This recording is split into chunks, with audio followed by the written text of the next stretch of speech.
আজকে আমি আপনাদের একটা খুবই গুরুত্বপূর্ণ কথা শেয়ার করতে চলেছি, যে কথাটা আপনারা হয়তো অনেকেই জানেন, আবার অনেকে না জানতেও পারেন।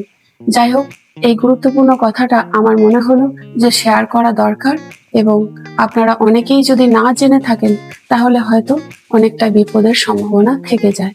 তাই আপনাদের কাছে আমি এই কথাটা শেয়ার করতে চলেছি।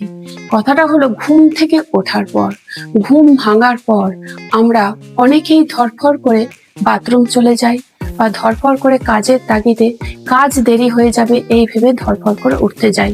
কিন্তু এটা একদমই ঠিক নয়। এই ভুলটা আপনারা কখনোই করবেন না। এই ভুলটা করলে আমাদের কিন্তু অনেকটাই বিপদের সম্ভাবনা থেকে যায়। ঘুম ভাঙার পর আপনারা কিছুক্ষণ শুয়ে থাকবেন, জেগে জেগে কিংবা চোখ বন্ধ করে আপনারা শুয়ে থাকবেন, অন্তত 30 সেকেন্ডস ওয়েট করবেন। তারপর বসে বসে কিছুক্ষণ শুয়ে থাকবেন, বসে বসে কিছুক্ষণ থাকবেন, তারপর কিছুক্ষণ পা ঝুলিয়ে বসে থাকবেন। 30 সেকেন্ড 30 সেকেন্ড 30 সেকেন্ডস করে 3বার আপনারা অন্তত 1.5 মিনিট ওয়েট করবেন। এর ফলে আপনাদের ব্রেনে অক্সিজেন পৌঁছানোর একটা টাইম পেয়ে যাবে, ফলে আপনাদের বিপদের সম্ভাবনা একদমই কেটে যাবে।